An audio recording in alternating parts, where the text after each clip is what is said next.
आइए चलिए, तो सबसे पहला क्वेश्चन आपके सामने है और यहाँ पर बोला गया है कि इन संख्याओं का हमें क्या बताना है, तो एचसीएफ बताना है। इन संख्याओं का क्या बताना है, एचसीएफ बताना है, महत्तम समावर्तक बताना है। तो देखिए जब भी हम किसी भी फ्रैक्शन का एचसीएफ निकालते हैं, जब भी हम किसी भी फ्रैक्शन का क्या करते हैं, एचसीएफ निकालते हैं, तो फ्रैक्शन का एचसीएफ निकालने के लिए इस बात का ध्यान रख रहा है, न्यूमरेटर का हम क्या करेंगे, तो न्यूमरेटर का हम यहाँ पर एचसीएफ निकालेंगे, ठीक है। और डिनोमिनेटर का क्या निकालेंगे, तो डिनोमिनेटर का एलसीएम निकालेंगे यहाँ पे, ठीक है। डिनोमिनेटर का क्या निकालेंगे, तो एलसीएम निकालेंगे। 4 8 और यहाँ पर 20 हो गया, ठीक है। तो ऊपर वाले का हम क्या निकालेंगे, ऊपर वाले का एचसीएफ निकालेंगे, और नीचे वाले का क्या निकालेंगे, तो नीचे वाले का हम एलसीएम निकालेंगे। अब अगर हम बात करते हैं तो एचसीएफ का मतलब क्या होता है, वो हाईएस्ट कॉमन फैक्टर जो हर किसी के अंदर में क्या हो, कॉमन हो। वो हाईएस्ट कॉमन फैक्टर जो हर किसी के अंदर में क्या हो, कॉमन हो। तो इसमें कुछ कॉमन आपको दिख रहा है तो बोलोगे नहीं सर कुछ भी कॉमन नहीं दिख रहा है, यानी 1 हो जाएगा, ठीक है। और एलसीएम की बात अगर हम करते हैं यहाँ पर, तो एलसीएम में हमारा क्या हो जाएगा, तो वो संख्या जो हर किसी से कट जाए, वो संख्या मेरे भाई जो क्या हो, हर किसी से कट जाए। तो यहाँ पर मुझे ये बताइए कौन सी संख्या ऐसी है जो हर किसी से कटेगी, तो 4 हो गया, 8 हो गया, 20 हो गया। तो यहाँ पर इन सब का एलसीएम कितना होगा, तो 4 और 8 का बोलोगे सर 8 है, 8 और 20 का हमारा कितना हो जाएगा, तो बोलोगे सर 8 और 20 का 46 हो जाएगा, यानी सब कैल्शियम कितना होगा, तो 46 होगा, यानी आंसर कितना होगा, तो 1/40। कौन सा ऑप्शन होगा, तो option number B for Baahubali, ठीक है। बहुत शानदार मेरे भाई। आइए चलिए अगले सवाल की तरफ बढ़ते हैं और अगला सवाल यहाँ पर देखते हैं। नेक्स्ट क्वेश्चन हमसे क्या कहा गया है, क्वेश्चन नंबर 2 यहाँ पे क्या बोला गया है, जरा पढ़िए। क्वेश्चन नंबर 2 हमसे यहाँ पर ये कहा गया है कि देखिए हमें यहाँ पर क्या पता करना है, रिमाइंडर पता करना है कि find the remainder of the following. ये सवाल है और इसमें हमें शेषफल पता करना है। तो देखिए कभी भी ऐसी कोई संख्या हो जैसे 3126 है, उसका पावर 20, उसका पावर 21, उसका पावर 22, उसका पावर 23, और ऐसे करके हमें इसका रिमाइंडर पता करना है। तो रिमाइंडर पता करने के लिए एक छोटा सा काम हमेशा हम करेंगे, उसके आखिरी के 2 अंकों को हम भाग करते हैं। आखिरी के 2 अंकों को भाग करने पे जो रिमाइंडर हमारा आएगा वही पूरी की पूरी संख्या भाग करने पे आएगा। तो अगर हम 5 से भाग करेंगे, तो 5 से भाग करेंगे जब यहाँ पर, तो 5 का 5 गुना 25 होता है, कितना बच जाएगा मेरे भाई, तो 1 बच जाएगा। कितना बच जाएगा, 1 बच जाएगा। अब 1 का पावर 20 कर लो, फिर उसका पावर 21 कर लो, फिर उसका पावर मेरे भाई 22 कर लो, यहाँ पे उसका पावर 23 कर लो, तो क्या फर्क पड़ेगा। अब बोलोगे सर आखिरी के 2 संख्या को क्यों डिवाइड किया। मैं कहता हूँ आखिरी के 2 संख्या को तो छोड़ो, आप सिर्फ आखिरी वाली संख्या को भी 5 से भाग कर लो, क्योंकि जब हम 5 से डिवाइड कर रहे होते हैं तो यहाँ पर 5 से डिवाइड करने के लिए सिर्फ लास्ट वाले डिजिट को आप चेक कर लो, ठीक है, कि यहाँ पर रिमाइंडर हमारा कितना आ रहा है। तो हम यहाँ पर अगर पूरा का पूरा भी डिवाइड करते हैं ना, 3126 को भी अगर आप पूरा डिवाइड करते तो बोलते 5 का 6 गुना कितना होता है सर, 30 होता है, फिर 12 हो जाता। 5 का 2 गुना कितना होता है, 10 होता है, फिर 26 हो जाता। 5 का 5 गुना 25 होता है, तो रिमाइंडर 1 आता। तो वही बात है, एक रिमाइंडर बचेगा। एक का पावर जितनी मर्जी करना है कर लो, और आपको भी ये बात पता है कि हम एक का पावर चाहे दुनिया में कितना भी कर ले, मिलना हमें कितना है मिलना तो हमें एक ही है। तो कौन सा ऑप्शन करेक्ट होगा, तो ऑप्शन नंबर सी फॉर का होना प्यार है। कितना हो जाएगा मेरे भाई, तो सी फॉर का होना प्यार है। कोई दिक्कत की बात है यहाँ पे, कोई परेशानी की बात है तो बता दीजिए, ठीक है। चलिए आ जाइए मेरे भाई, नेक्स्ट क्वेश्चन चलते हैं, अगला सवाल। और यहाँ पर आप लोगों से उत्तर की उम्मीद हम करेंगे, हमेशा इस बात का ध्यान रखें। अगर आपका आंसर आ रहा है तो कमेंट बॉक्स में आंसर दीजिए, अपने आप तक उत्तर को मत रखिए। जो चीज़ आप लिख देते हैं वो आप कभी नहीं भूलते हैं। अगला सवाल हमारा है क्वेश्चन नंबर 3 में कहा गया है, ठीक है, a candidate who get 50% marks fail by 100 marks, but another candidate who got 78% marks get 30% more marks than the passing marks, find the maximum passing marks. यहाँ पे यानी आसान भाषा में कहे तो बोला गया यहाँ पर कि एक उम्मीदवार जो 50% अंक प्राप्त करना चाहता है, कितना परसेंट, 50% अंक प्राप्त करता है, कितना, तो 50% अंक यहाँ पर वो प्राप्त करता है। तो एक उम्मीदवार 50% अंक प्राप्त करता है, ठीक है, और वह 100 अंकों से अनुत्तीर्ण हो जाता है। यार 50% लाने के बाद भी बेचारा 100 मार्क्स से फेल हो गया। लेकिन वहीं दूसरा उम्मीदवार जो 78% अंक प्राप्त करता है, उससे उत्तीर्ण होने के लिए 30 अंक जो है, या 30% अंक जो है मेरे भाई यहाँ पर ज़्यादा मिले हैं, ठीक है। But another candidate who got 78% marks get 30% more than the passing marks. यहाँ पे पासिंग मार्क्स उसको 30% ज़्यादा मिला है। मैक्सिमम मार्क्स हमारा कितने का है, क्या उत्तर होगा मेरे भाई, जल्दी से बता दो यहाँ पे। तो क्वेश्चन में क्या बोला है कि एक कैंडिडेट जिसको 50% मार्क्स मिलता है वो यहाँ पर क्या होता है, 100 नंबर से फेल हो जाता है। तो अगर हम इस सवाल के बारे में देखें तो जैसे मानो हम टोटल को कितना मान लेते हैं, तो हम टोटल को मान लेते हैं कि मान लेते हैं टोटल नंबर जो होगा वो हमारा कितना होगा, 100x होगा। थोड़ा हम बेसिक से आप लोगों को बता देते हैं। अब इसमें जो कैंडिडेट है वो कितना लेकर आया, 50% लाया है, और साथ में 100 नंबर से वो फेल हो गया है। कितने नंबर से फेल हो गया है, तो बोलोगे सर 100 नंबर से फेल हो गया है। यानी पास करने के लिए कितना नंबर चाहिए, तो पास करने के लिए इसका 50% यानी 50x तो चाहिए ही चाहिए, और साथ में कितना नंबर और चाहिए, तो 100 नंबर और चाहिए। ये हमारा क्या है, तो ये हमारा पासिंग मार्क्स है कि भैया 50 जो पास है, तो पास करने के लिए हमें यहाँ पर पूरी संख्या का 50% चाहिए और साथ में 100 नंबर और चाहिए। ठीक है। और दूसरे कैंडिडेट के बारे में कहा है कि but another candidate who got 78% marks, दूसरा वाला जो कैंडिडेट है उसको कितना मिला है, तो 78%, यानी यहाँ पर 100 का 78 कितना हो जाएगा, 78x हो जाएगा। ठीक है। Gets 30% more than the passing marks. ठीक है, पासिंग मार्क्स से ये कितना ज़्यादा है, तो पासिंग मार्क्स से मेरे भाई यहाँ पर ये 30% ज़्यादा है। जो भी पास करने के लिए आवश्यकता चाहिए मुझे, यहाँ पर उसका मेरे भाई 30% ज़्यादा है। यानी कहीं ना कहीं हम यहाँ पर ये कह सकते हैं कि ये पासिंग मार्क्स का कितना है, तो पासिंग मार्क्स का 130% है। ये पासिंग मार्क्स का मेरे भाई कितना है, तो 130% है। यहाँ पे समझ में आ रहा है बात। यहाँ पे जैसे ये लाइन सीधा कहा गया कि दूसरे उम्मीदवार को 78% अंक प्राप्त किए हैं और उससे उत्तीर्ण अंकों से 30% अधिक मिले हैं। जो भी उत्तीर्ण अंक चाहिए मेरे भाई, यहाँ पर पासिंग मार्क्स चाहिए, तो उससे 30% अधिक मिला है। यानी अगर हम बात करते हैं तो यहाँ पर ये 50x प्लस यहाँ पर ये 100 ये पासिंग मार्क्स है, और इससे कितना ज़्यादा मिला है, तो इससे 30% ज़्यादा मिला है। यानी यदि अपने आप में 100 है तो इससे 30% ज़्यादा मिला, यानी कितना मिला, 130 मिला है। और वो बराबर है किसके, तो वो हमारा 78% के बराबर है, यानी 78x के बराबर है। ठीक है। अब अगर हम बात करते हैं यहाँ पर, तो थोड़ा सा आप सवाल को देखेंगे, समझेंगे, यहाँ पे जानेंगे। ठीक है। 13 से आप काटेंगे तो कितनी बार में कटेगा, 6 बार में। तो कुल मिलाकर हम यहाँ पर बोलेंगे 50x प्लस यहाँ पर कितना हो जाएगा, 100, और ये बराबर हो जाएगा मेरे भाई 60x के यहाँ पे। तो यहाँ पर हम क्या बोलेंगे, बोलेंगे सर देखिए 60 में से 50 चला गया तो आपका 10x आएगा, और 10x का मान हमारा कितना हो जाएगा, 100 हो जाएगा। अगर 10x का मान हमारा 100 है तो क्वेश्चन में कहा गया पूरा अधिकतम अंक हमारा कितना है, तो अधिकतम तो हमारा 100x है, यानी इसका 10 गुना करेंगे तो यहाँ 100 हो जाएगा, और इसका 10 गुना करेंगे तो मेरे भाई 1000 हो जाएगा। यानी अधिकतम नंबर कितना होगा, तो 1000। कौन सा ऑप्शन होगा, तो option number D for Devasena यहाँ पे। ठीक है, कौन सा ऑप्शन होगा, तो option number D for Devasena. ये छोटी सी बात का मेरे भाई यहाँ पर ध्यान रखना है। ठीक है। तो टोटल हमारा कितने नंबर का पेपर था, 100 नंबर का। पास करने के लिए कितना चाहिए, तो इसका 50% और 100 नंबर और ज़्यादा तो पास हो पाएगा। लेकिन वहीं दूसरा वाला जो कैंडिडेट है, जो एक जगह कोने में बैठा है, वो कितना नंबर लेकर आता है, तो पासिंग मार्क्स का 130% लेकर आता है, और उसका जो नंबर है वो टोटल के 78% के बराबर है। तो यहाँ से हम क्या करते हैं, एक्स की वैल्यू निकालते हैं, और एक्स की वैल्यू निकालने के बाद कितने वैल्यू निकाल देंगे, 100x निकाल देंगे। ठीक है, चलिए, बहुत शानदार। यहाँ पे आइए नेक्स्ट क्वेश्चन चलते हैं। अगला सवाल हम लोग देखते हैं दोस्तों। अगला सवाल क्या बोला गया है, सवाल में कहा गया है कि what is the change in the curve surface area of a cylinder when we double the radius and height is half. ठीक है, यानी कहने का मतलब यहाँ पर क्या है, तो कहने का मतलब यहाँ पर यह है कि जैसे मान लीजिए आपके पास ये बेलन है, ठीक है, और उसके बाद में यहाँ पर ये आपका दूसरा बेलन है। ठीक है भाई, क्वेश्चन में यहाँ पर ये बोला गया है कि जब हम एक बेलन की त्रिज्या को दोगुनी कर देते हैं, मान लीजिए इसकी रेडियस r थी और आपने इसकी रेडियस को कितना कर दिया, 2r कर दिया यहाँ पे, और उसके ऊंचाई को आधा कर देते हैं। मान लीजिए इसकी ऊंचाई देखिए, अब ये समझना पड़ेगा, हम लोग अपने मन से वैल्यू ले लेंगे, कोई टेंशन की बात नहीं है। तो यहाँ पर क्वेश्चन में कहा गया, जैसे मानो इसकी रेडियस इसके हाइट दोनों को हम 2-2 ले लेते हैं। कितना ले लेते हैं, तो बोलोगे सर 2-2 ले लेते हैं। इसकी रेडियस को भी 2 ले ले रहे हैं, इसके हाइट को भी 2 ले ले रहे हैं। तो बोला गया जब हम इसकी त्रिज्या को डबल कर देंगे, 2 का डबल 4 कर देंगे, और इसके हाइट को हम आधा कर देंगे, यानी 2 का आधा 1 कर देंगे। तो त्रिज्या को हम दोगुनी कर देंगे, ऊंचाई को हम आधा कर देंगे, तो उसका मेरे भाई वक्र पृष्ठ क्षेत्रफल में हमारा क्या कहानी होगा, कितना गुना हो जाएगा। तो हम एक बार एक काम करते हैं, ये पुराना वाला हमारा टोटल कर्व सरफेस एरिया होगा, ये नया वाला होगा। पुराने वाले की अगर हम कहानी की बात करेंगे तो पुराना वाला कितना होगा, तो पुराने वाले में हम बोलेंगे सर ये 2 हो गया, पाई हो गया, आर हो गया, एच हो गया, और नया वाला कितना हो जाएगा, 2 हो जाएगा, पाई हो जाएगा, नया वाले का रेडियस, नया वाले का हाइट। ये खत्म, ये खत्म, पुराना रेडियस इंटू हाइट, तो 2 इंटू 2 कितना हो जाएगा, 4 हो जाएगा, और नया रेडियस इंटू हाइट, तो 4 इंटू 1 कितना हो जाएगा, 4 हो जाएगा। तो मेरे भाई ये सेम है, यहाँ पर कोई भी चेंज आएगा तो बोलोगे सर नो चेंज आएगा। क्या आएगा, तो कोई भी चेंज नहीं आएगा, 1:1 हमारा हो जाएगा, कहीं पर सर कोई भी बदलाव नहीं होगा।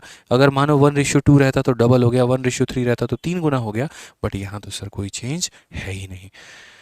ठीक है, समझ में आ गया बात यहाँ पे। चलिए आइए नेक्स्ट क्वेश्चन हम चलते हैं, और अगले सवाल को हम लोग समझते हैं। अगला सवाल हमारा क्या कहा है, आइए पढ़िए। कहा गया certain sum of money becomes rupees इतना इन 2 ईयर एंड इतना in 3 year at simple interest, what are the amount and the rate of interest per annum respectively. कितना प्यारा सवाल है कि एक निश्चित धनराशि साधारण ब्याज पर 2 वर्षों में इतना हो जाती है और 3 वर्षों में इतना हो जाती है, धनराशि और वार्षिक साधारण ब्याज जो है वो ज्ञात करो। ऐसा वाला सवाल आपका सिंपल इंटरेस्ट में भी आता है और यही वाला सवाल आपका कंपाउंड में भी आता है, और बहुत ही बढ़िया तरीके से हमें यहाँ पर फोकस करना होता है। हम कैसे करेंगे यहाँ पर वो समझिए। तो हम यहाँ बोलेंगे कि सर एक हमारे पास पैसा है और यही पैसा हमारा कितना हो जाएगा, तो यही पैसा 8,640 हो जाएगा, और ये कितने सालों में हो जाएगा, तो 2 सालों में हो जाएगा, ठीक है। और यही पैसा हमारा कितना हो जाएगा, तो 3 सालों में हमारा यहाँ हो जाएगा 9,720। 9,700 कितना हो जाएगा, तो 9,720 हो जाएगा। 9,700 कितना हो जाएगा, 20 हो जाएगा। 2 सालों में इतना, 3 सालों में इतना। और सबसे बड़ी बात है किस पर होगा, तो ये साधारण ब्याज पर होगा। तो बोला गया यहाँ पर कि वो पैसा तुम्हारा कितना है और वो अमाउंट हमारा कितना है। तो हमने यहाँ पर कहा कि सर देखते हैं, समझते हैं, सीखते हैं, जानते हैं सारी बातें।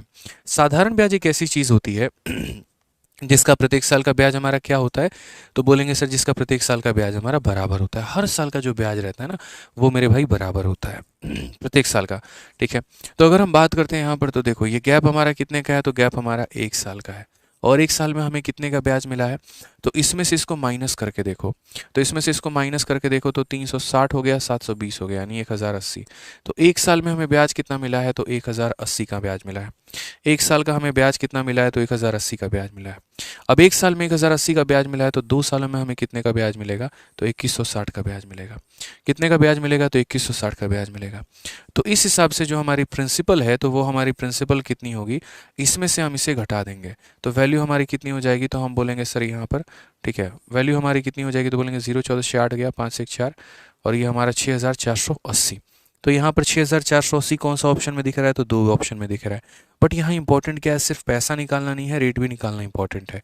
तो पैसे की अगर हम बात करें तो क्या करेंगे, 1 साल का ब्याज हमारा इतना है, तो 2 साल का ब्याज हमारा इतना होगा, इसमें से इतना माइनस कर देंगे तो ये हमारा पैसा निकल जाएगा। अब रेट की बात करते हैं, कितने का ब्याज हमें मिला है। तो हम यहाँ पर बोलेंगे सर देखो यहाँ पर रेट क्या होता है, तो रेट का formula SI upon principal into 100 upon में टाइम। यहाँ पे ये हमारा किसका फॉर्मूला हो जाएगा, रेट का हो जाएगा। तो अगर हमारा रेट का फॉर्मूला हो जाएगा तो SI हमारा कितने का है, तो हम बोलेंगे सर देखिए 2,160 रुपये का ब्याज है।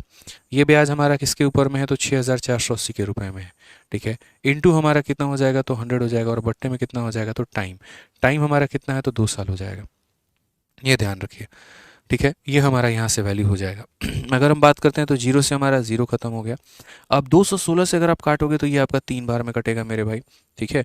तो ऊपर में हमारा क्या है, 1 हो गया, और नीचे में हमारा क्या हो गया, 6 हो गया, और 1/6 को 100 से गुना करना है ताकि हम उसे किस में कन्वर्ट कर पाएँ, परसेंटेज में। तो 1/6 का जो फ्रैक्शन वैल्यू होता है वो हमारा कितना होता है, तो 16 सही 2/3% होता है। 16 सही 2/3% होता है। इस बात का ध्यान रखेंगे। तो 6,440 और 16 सही 2/3, ये हमारा मेरे भाई 2 सवाल है, ठीक है। ये हमारा क्या है, तो मेरे भाई ऑप्शन है, option number D for Devasena. बोला गया मेरे भाई salary of A and B are in the ratio of इतना and their expenses are in the ratio इतना। दोनों के दोनों अगर इतना और इतना रुपए हमारा सेव करते हैं तो ए का सैलरी हमारा कितना होगा। तो अगर हम बात करते हैं यहाँ पर ए और बी के बारे में, तो ये हमारा देखो, इस क्वेश्चन को आप चाहो तो क्रॉस मल्टीप्लीकेशन से भी कर सकते हो, और आप इसको चाहो तो रेशियो मेथड से भी कर सकते हो। आप इसमें किसी भी तरीके से कर सकते हो, कोई दिक्कत की बात नहीं है। तो अगर हम ए और बी की यहाँ पर बात करें, तो ए और बी की मेरे भाई बात करें तो यहाँ पर हम क्या बोलेंगे, तो बोलेंगे ए और बी के बारे में उनका जो सैलरी का अनुपात है वो हमारा कितना है, तो 4:5 है, ठीक है। उसके बाद में यहाँ पर एक्सपेंडिचर का जो हमारा अनुपात है वो हमारा कितना है, तो देखिए सैलरी का अनुपात हो गया, यानी इनकम हम कह सकते हैं, और ये हमारा एक्सपेंडिचर हो गया, ये इसका अनुपात भी दिया गया, और वो हमारा कितना है, तो 5:6 है, ठीक है। उसके बाद में यहाँ बोला गया सेविंग कितनी है, तो 200 और 300 रुपये है, तो ये 200 और 300 हमने यहाँ पर लिख दिया है। अब क्वेश्चन में कहा गया ए की सैलरी हमारी कितनी होगी, तो मैंने कहा ना ऐसे सवालों को करने के लिए सबसे बढ़िया रहता है क्रॉस मल्टीप्लीकेशन। आप क्रॉस मल्टीप्लीकेशन करो, सबसे बढ़िया होगा। तो 6 × 4 24, 5 × 5 25, 25 में से 24 घटा दो, कितना बचेगा, तो बोलोगे सर 1 यूनिट। 25 में से 24 घटा दो, कितना बोलेगा, 1 यूनिट। और यहाँ पर अगर हम बात करेंगे तो 1500, और यहाँ बात करेंगे 1200, तो 1500 में से 1200 घटा दो, कितना हो जाएगा, 300। 1 यूनिट का मान हमारा कितना है, 300। 1 यूनिट का मान हमारा कितना है, 300।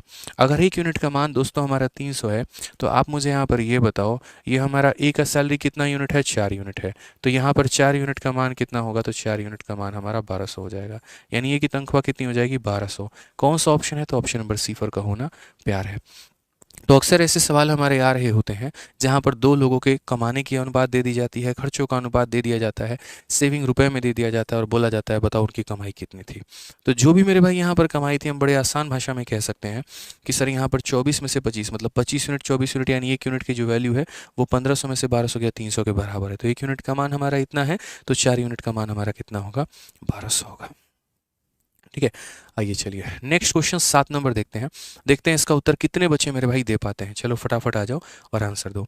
कहा गया है यहाँ पर कि दो ट्रेन है ए और बी हैं जिनकी लंबाई इतनी और इतनी दी गई है और वो 50 और 76 की रफ्तार से एक दूसरे की तरफ भाग रही हैं, कितने समय में वो क्रॉस करेंगे। अब देखो टाइम स्पीड डिस्टेंस का एक आसान सा क्वेश्चन है और आप लोगों की परीक्षा में टीएसडी में रिलेटिव स्पीड से क्वेश्चन पूछता ही पूछता है। ये एक बड़ा इंपॉर्टेंट टॉपिक आप लोगों के लिए हो जाता है। वैसे कहने में तो टाइम स्पीड डिस्टेंस में काफ़ी सारे टॉपिक हैं, लेकिन टाइम स्पीड डिस्टेंस में रिलेटिव वाला कंसेप्ट आपके ऊपर पूछा जाएगा पेपर में, तो रिलेटिव वाला कंसेप्ट आपको ध्यान में रख के चलना है। कहा गया 190 मीटर 195 मीटर की दो रेलगाड़ियाँ ए और बी समान पटरी पर एक दूसरे की ओर चल रही हैं। अब एक रेलगाड़ी मेरे भाई यहाँ पर ये है, ठीक है, एक रेलगाड़ी हमारी यहाँ पर ये है और दूसरी रेलगाड़ी मेरे भाई यहाँ पर ये है और दोनों एक दूसरे की तरफ में चल रही है। तो यहाँ पर पहली रेलगाड़ी हमारी कितनी हो जाएगी, तो 190 मीटर की हो जाएगी। दूसरी हमारी कितने की हो जाएगी, 195 मीटर की हो जाएगी।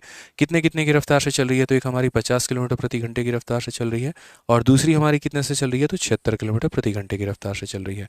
क्वेश्चन में यहाँ पर यह बोला गया है कि कितने समय के बाद वो एक दोनों क्रॉस करेंगे।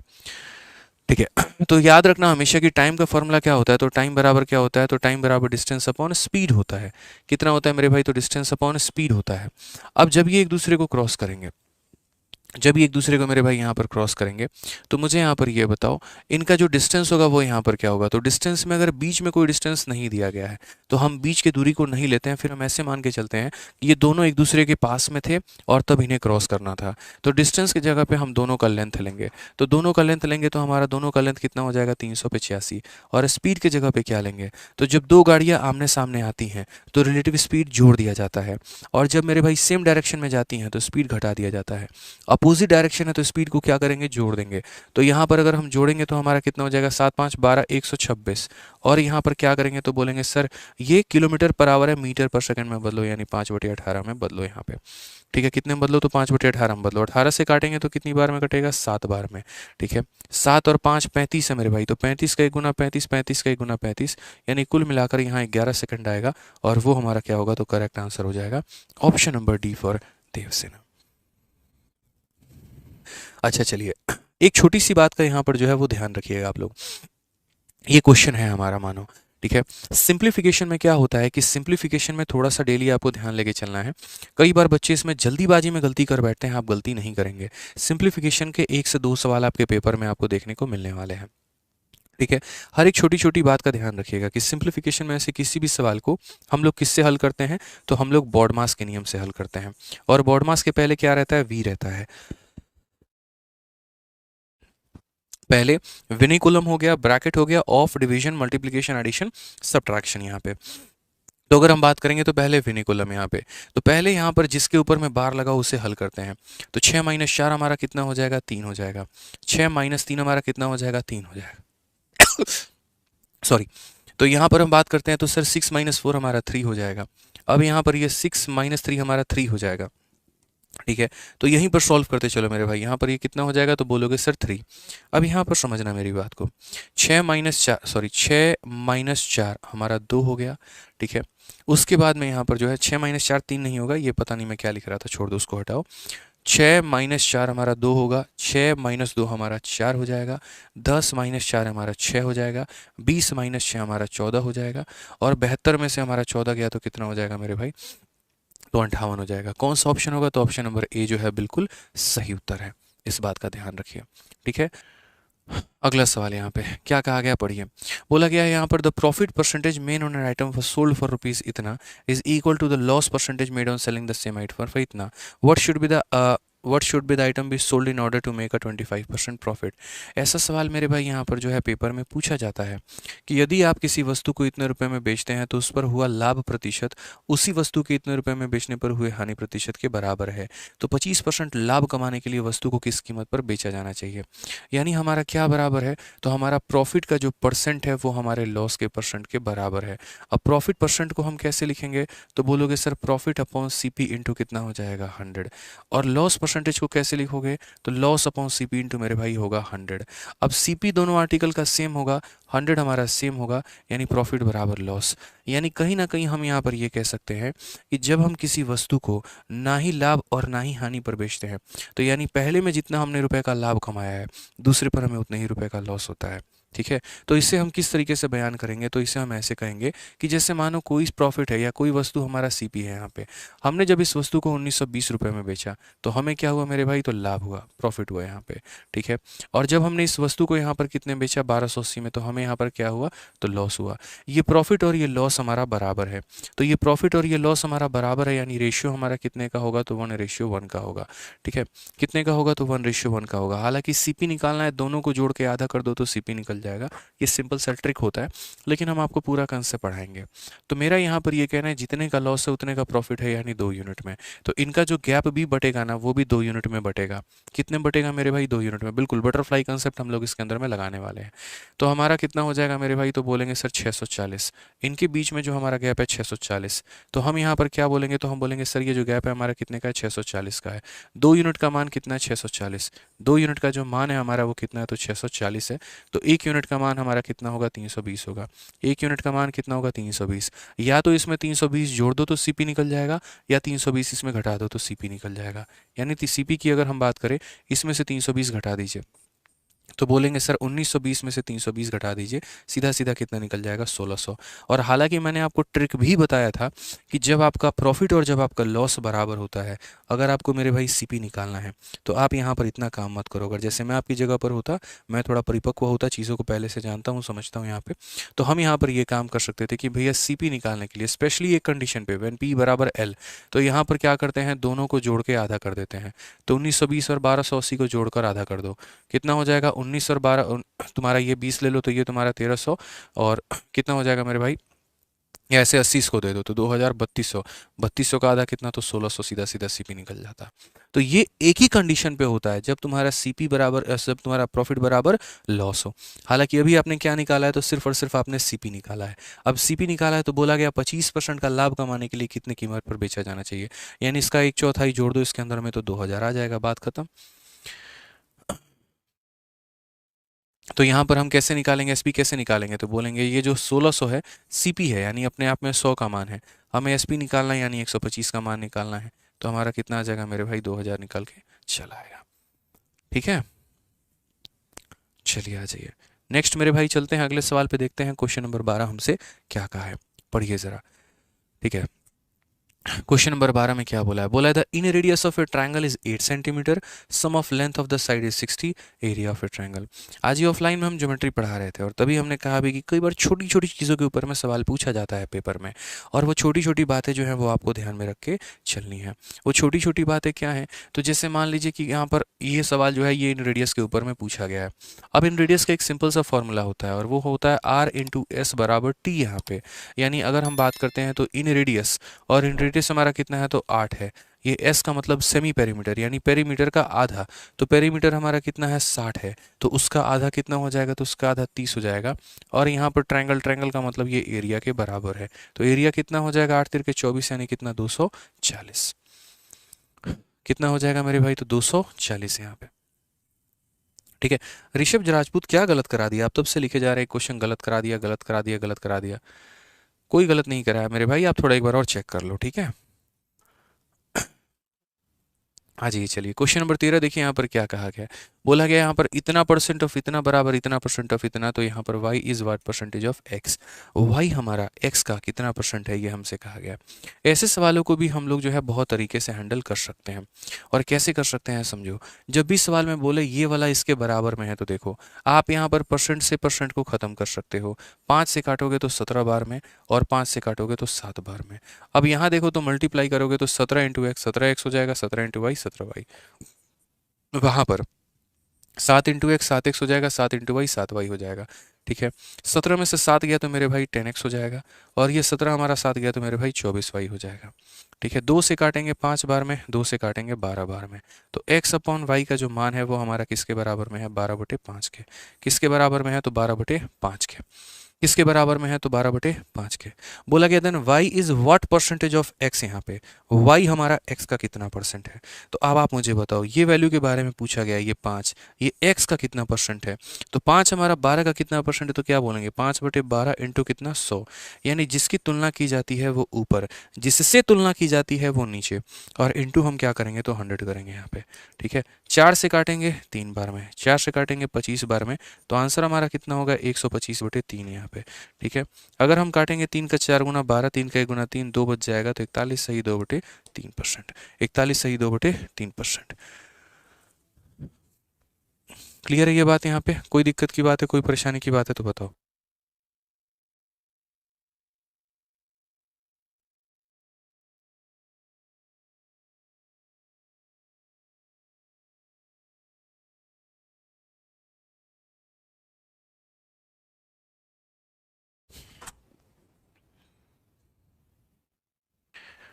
ठीक है, आ जाओ अगला सवाल हम देखते हैं। अगला सवाल क्या कहा गया है, ये बड़ा प्यारा क्वेश्चन है टाइम एंड वर्क का, और यदि आपने इसको बना लिया तो समझ लीजिए कि टाइम एंड वर्क आपका क्लियर है, उसमें कोई दिक्कत की बात नहीं है। ये सवाल हमारा एफिशिएंसी के ऊपर में आधारित है, और बड़ा प्यारा और बड़ा ब्यूटीफुल सा क्वेश्चन है। यहाँ पे समझिए क्या कहा गया है, जरा पढ़िए। तो कहा गया Sonu can complete a work in same time या same amount of time as Manu and Raj together. यानी सोनू किसी कार्य को उतने ही देर में करेगा जितने देर में यहाँ पर जो मनु है और राज है मेरे भाई यहाँ पर वो करेंगे, जितने देर में मनु और राज जो है हमारे वो करेंगे। कहा गया कि अगर राज किसी कार्य को अकेले कंप्लीट कर सकता है 30 दिन में, और सोनू और मनु उस कार्य को मेरे भाई कंप्लीट कर सकते हैं 15 दिनों में। देखिए, अगर राज अकेले करने पर आए तो कितने दिनों में करेगा, 30 दिनों में। और अगर यहाँ पर सोनू और मनु आए कि सोनू और मनु उस कार्य को कितने दिनों में करते हैं, तो सोनू और मनु उस कार्य को करेंगे 15 दिनों में। तो कहा गया है कि अकेले मनु उस कार्य को कितने दिनों में पूरा करेगा। यानी यहाँ पर क्या हो गया, तो ये सवाल हमारा एफिशिएंसी के ऊपर में आधारित हो गया, क्षमता के ऊपर में आधारित हो गया। तो सबसे पहले जिनका समय दिया गया उनके आधार पर एलसीएम लेंगे। तो जैसे मान लीजिए इनका समय दिया गया है 30 और 15, 30-15 के हिसाब से एलसीएम 30 होता है, बट हम कहते हैं एक बार 60 ले लो, बाद में कारण बता देंगे। तो यहाँ पर मान लो आपने 60 ले लिया, 30 का डबल हो गया, और यहाँ पर 15 का 4 गुना हो गया। कितना हो गया मेरे भाई, तो यहाँ पर डबल और 4 गुना हो गया। तो अब आप यहाँ पर बोलेंगे कि सर देखिए इनकी क्षमता कितनी है, तो राज की क्षमता 2 है, और सोनू और मोनू यहाँ पे जो भी है मनु है उसका क्षमता 4 है। यदि हम जोड़ते हैं तीनों को, तो इन तीनों को मेरे भाई जोड़ने पे, अच्छा देखो क्या आएगा, तो बोलोगे सर हालांकि अगर आप 60 नहीं लेना चाहते आप 30 भी ले सकते हैं, हमें उससे कोई आपत्ति नहीं है। अगर 15 30 का 30 लोगे तो कोई दिक्कत नहीं, 30 का 1 गुना हो जाएगा, 2 गुना हो जाएगा, हमें उससे कोई प्रॉब्लम नहीं है, कोई भी प्रॉब्लम नहीं है। बस 60 लेने पे थोड़ा सवाल आसानी से बन जाता, बस ये वाली बात होती। अब जैसे मानो तीनों को जब हम जोड़ेंगे तो वैल्यू हमारी कितनी आएगी, 3 यूनिट आएगी। तीनों को जोड़ेंगे तो वैल्यू हमारी कितनी यूनिट आएगी, 3 यूनिट आएगी। क्वेश्चन में कहा गया है कि ये दोनों का जो समय है वो बराबर है, तो यदि दोनों का समय बराबर है तो दोनों की क्षमता भी बराबर होगी। यानी टोटल जो क्षमता होगी उसका आधा भाग इसके पास होगा और उसका आधा भाग इसके पास होगा। तो टोटल वैल्यू कितना है, यानी a प्लस बी प्लस सी हमें कितना है, 3 है। तो 3 का मेरे भाई यहाँ पर 1.5 यूनिट यहाँ मिल जाएगा आपको यहाँ पे, और 1.5 यूनिट मेरे भाई आपको यहाँ मिल जाएगा। 1.5 आपको फिक्स है कि यहाँ मिल जाएगा। यानी सोनू की क्षमता 1.5 होगी और m प्लस आर की क्षमता 1.5 होगी।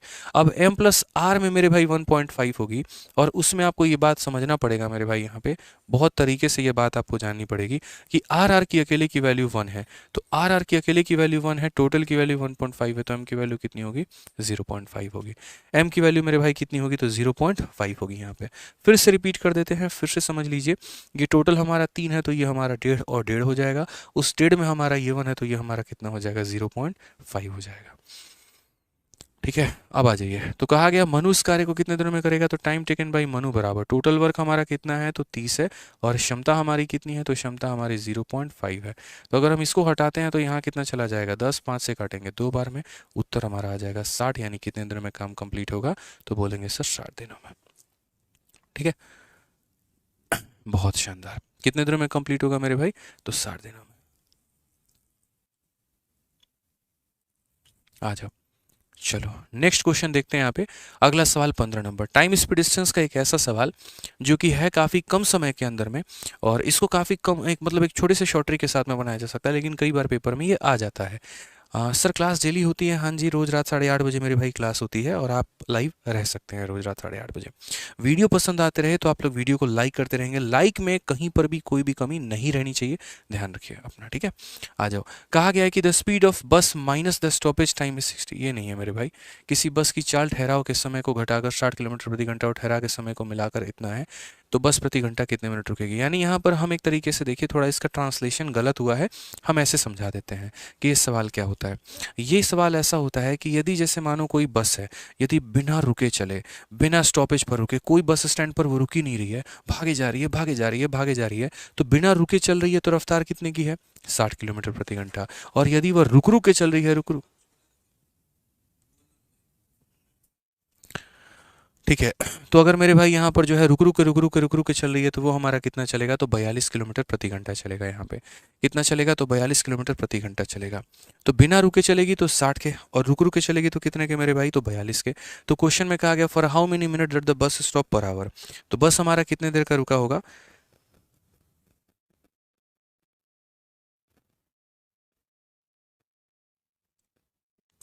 ठीक है, तो यहाँ पर बिना रुके चलेगी तो हमारा कितना हो जाएगा? तो बिना रुके हमारा चलेगी तो 60 की रफ्तार से, और रुक रुक कर चलेगी तो कितने की रफ्तार से? 42 की रफ्तार से।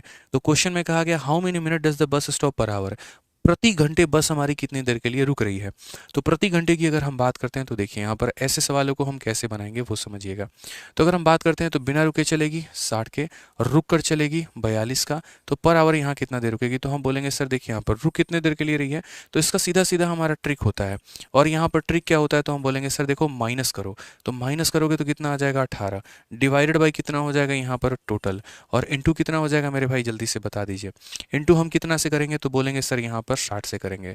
यानी कहने का मतलब सीधा क्या होता है, इन दोनों का हम डिफरेंस लेते हैं, डिवाइडेड बाई हम ओरिजिनल स्पीड लेते हैं, और 60 से हम कन्वर्ट इसीलिए मल्टीप्लाई करते हैं ताकि मेरे भाई हमें पर आवर पर हिसाब किताब हमारा मिल जाए। यानी प्रति घंटा वो कितने देर के लिए रुक रही है? तो 18 मिनट के लिए।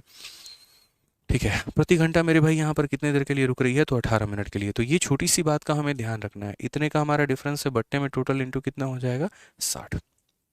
ठीक है, आ जाओ मेरे भाई, चलो नेक्स्ट हम बात करते हैं। यहाँ पर अगला देखते हैं यहाँ पर क्या कहा गया है। तो बोला गया यहाँ पर कि हमने कहा when x is subtracted from each of the number then the number so obtained are in proportion, what is the mean proportion between इतना एंड इतना। जब हर संख्या में से x घटाएंगे, जब प्रत्येक संख्या में से मेरे भाई यहाँ पर x घटाएंगे, तो बोला गया कि जो हमारी प्राप्त संख्या है वो समानुपाती में है, सारी की सारी संख्या समानुपाती में है। तो बोला गया इसके और इसके बीच में मध्य समानुपाती बताओ, मध्य समानुपाती कितना होगा। तो देखो यहाँ पर जब भी हमारे संख्या प्रोपोर्शन में होते हैं, या जैसे ऐसे बोला जाता है कि ये चार संख्याओं में से कुछ घटाने पे प्रोपोर्शन में आ जाते हैं, या चारों में कुछ जोड़ने में प्रोपोर्शन में आ जाते हैं, उसके लिए मेरे पास एक बहुत ही शानदार तरीका है, बहुत ही शानदार ट्रिक है, जिससे आपको कभी भी कोई भी परेशानी नहीं होगी यहाँ पे। तो जैसे मानिए 43 हो गया, फिर हमारा 38 हो गया, फिर उसके बाद में यहाँ पर 11 हो गया, फिर उसके बाद में हमारा 10 हो गया। यदि मुझे उस संख्या के बारे में पता करना है, तो उस संख्या के बारे में पता करना है तो हम कैसे पता करेंगे? तो बोलेंगे सर पहला इंटू आखिरी। क्या हो जाएगा मेरे भाई? पहला इंटू आखिरी, उसके बाद हमारा हो जाएगा माइनस, फिर हमारा यहाँ पर हो जाएगा ये दोनों, यानी 38 इंटू हमारा हो जाएगा 11, डिवाइडेड बाई जो मेरे भाई दो संख्याओं को हम गुना कर रहे हैं उन्हें हम जोड़ देंगे, और जो दो संख्याओं को हम गुना कर रहे हैं उन्हें हम जोड़ देंगे यहाँ पे। ठीक है, 430 में से मेरे भाई यहाँ पर घटा दीजिए, ये हमारा कितना हो जाएगा? 430, और अगर हम यहाँ बात करते हैं तो ये हमारा हो जाएगा 418, डिवाइडेड बाई हमारा कितना हो जाएगा? 4। अगर हम बात करेंगे तो बोलेंगे sir 12 divided by 4, 12 divided by 4 यानी कितना हो जाएगा? 3। यहाँ पर आप इस बात को समझना, चाहे आपका यहाँ पर प्लस हो, यहाँ पर आपका माइनस हो, यानी हर एक संख्या में चाहे तो आप कुछ जोड़ रहे हो या हर एक संख्या में आप कुछ घटा रहे हो, आपको अगर मेरे भाई सीधा सीधा वो संख्या का मान निकालना है तो मॉड लगाकर आप यहाँ पर सीधा कह सकते हैं पहला इंटू आखिरी, जो बच गए उनको मल्टीप्लाई, जिन्हें मल्टीप्लाई किया उन्हें जोड़ेंगे, जिन्हें मल्टीप्लाई किया जोड़ेंगे, तो सीधा सीधा x का वैल्यू 3 निकल कर आएगा। यानी यदि प्रत्येक संख्या में हम 3 जोड़ दें या यदि प्रत्येक संख्या में हम 3 घटा दें तो वो समानुपाती हो जाएगी। अगर घटाने को बोला है तो वही उसका मान है, जोड़ने को बोला है तो वही उसका मान है। अब क्वेश्चन में क्या कहा गया? मीन प्रोपोर्शन निकालने को। तो मीन प्रोपोर्शन कौन कौन सी संख्याओं का निकालना है, इन दोनों का। तो मीन प्रोपोर्शन कभी भी अगर दो संख्याओं का निकालते हैं तो मेरे भाई उन्हें गुना करके उसके अंदर में क्या करते हैं, रूट लगा देते हैं। उन्हें गुना करके क्या करते हैं, रूट लगा देते हैं। तो एक काम करिए, इन्हें गुना करिए। जैसे 3 है, 11 का 3 गुना 33 प्लस 3 हमारा कितना हो जाएगा, तो 36 हो जाएगा। इंटू हमारा यहाँ कितना हो जाएगा, 27 माइनस 2 हमारा 25 हो जाएगा। ठीक है, अब यहाँ पर अगर हम बात करते हैं तो 36 का रूट हमारा 6 हो जाएगा, 25 का रूट हमारा 5 हो जाएगा। तो मीन प्रोपोर्शन हमारा कितना हो जाएगा, 30 यहाँ पे। ये हमारा हो जाएगा बिल्कुल सही उत्तर, option number B for Baahubali. कितना हो जाएगा मेरे भाई, तो option number B for Baahubali. Clear है ये बात? यहाँ कोई दिक्कत की बात है तो बताओ भाई, कहीं पर कोई भी परेशानी की बात है तो।